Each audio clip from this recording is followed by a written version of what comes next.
آج ہم جو کھڑے ہیں، جن حالات کا ہمیں سامنا ہے، اس میں جو سب سے پہلی وجہ ہے ہم کیوں اس جگہ پہنچے، اس کی وجہ یہ ہے کہ ہم نے قرآن کو چھوڑ دیا۔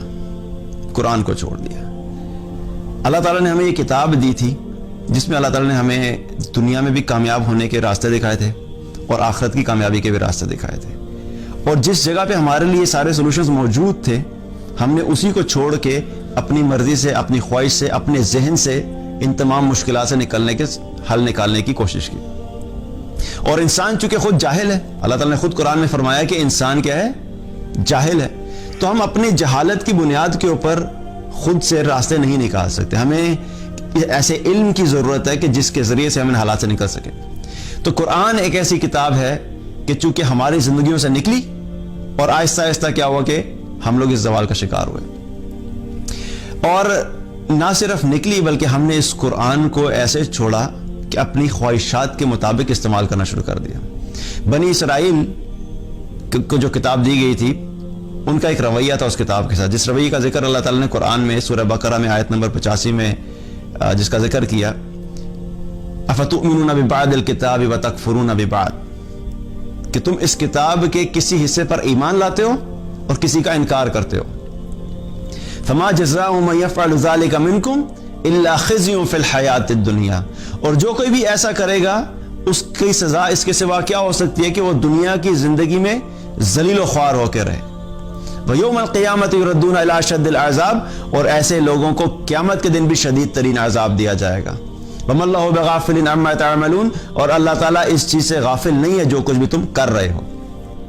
تو یہ ایٹیچیوڈ کہ اپنی کتاب کو اپنی خواہش کے مطابق استعمال کرنا، پک اینڈ چوز کرنا، جو چیز ہمارے لیے آسان ہے اس کو لے لینا، جو عمل میں خود کر رہا ہوں اس کے اوپر پوری دنیا کو بتانا کہ یہی کرنا ضروری ہے، اور جن جگہوں پہ مشکلات آ رہی ہیں، جس حکم پہ چلتے ہوئے ہمیں دنیا کے مفادات کے اندر مسئلہ آ رہا ہے، ہمارے پرسنل انٹرسٹ جو ہیں وہ کمپرومائز ہو رہے ہیں، ان اعمال کو چھوڑ دینا، تو یہ کیا ہے کہ اس کتاب کو اپنی خواہش کے مطابق استعمال کرنا ہے۔ آج ہم دیکھیں تو بحیثیت امت مسلمہ ہم کیا کر رہے ہیں؟ جس کو نماز پڑھنا آسان لگتی ہے وہ نماز پڑھ رہا ہے لیکن سود پہ کاروبار بھی چل رہا ہے۔ جس کو قرآن پڑھنا آسان لگتا ہے، صدقہ کرنا آسان لگتا ہے، وہ صدقہ کرے تھے لیکن کیا ہے کہ بغیر پردے کے پوری دنیا میں گھوم رہے ہیں۔ جہاں پہ آپ کو لگا کہ ذکر کرنا ہے تو ذکر تو چل رہا ہے، لیکن جب بزنس کے اندر آتے ہیں تو جھوٹ بول کے اپنی چیز کو بیچ رہے ہیں، ملاوٹ بھی چل رہی ہے۔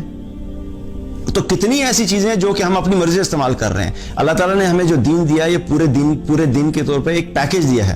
یا ایھا الذین آمنوا ادخلوا فی السلم کافہ، اے ایمان والو دین میں داخل ہو پورے کے پورے۔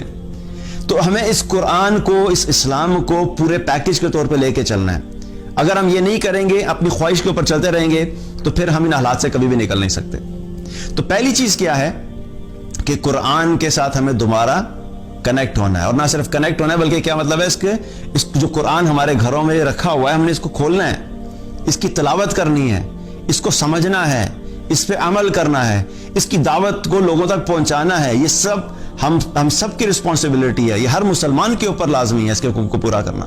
تو قرآن جس کے ذریعے سے اللہ تعالیٰ نے ہمیں سربلندی عطا فرمائی تھی، اور اسی کو ہم نے چونکہ چھوڑا تو ہم کیا ہوا؟ ہم زوال کا شکار ہو گئے۔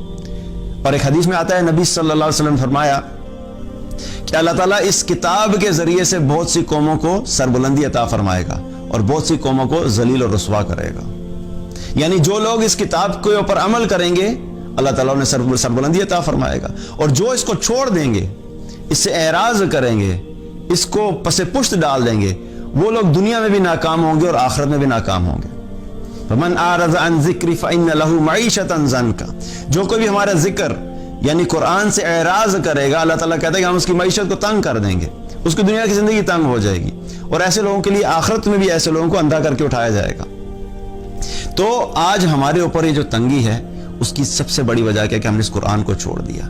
تو ہمیں اس کا سلوشن کیا ہوا کہ ہمیں قرآن کو پڑھنا ہے، اور دوبارہ ہم نے اپنی زندگیوں میں قرآن سے کنیکٹ ہونا ہے، خود بھی کرنا ہے، اپنے بچوں کو بھی کہنا ہے کہ سب اس قرآن کو روزانہ پڑھیں، ہفتے میں ایک دفعہ نہیں، every day we have to do it, ہمیں روزانہ پڑھنا ہے، کیونکہ ہمارے پاس اس کے علاوہ اور کوئی سولوشن نہیں ہے۔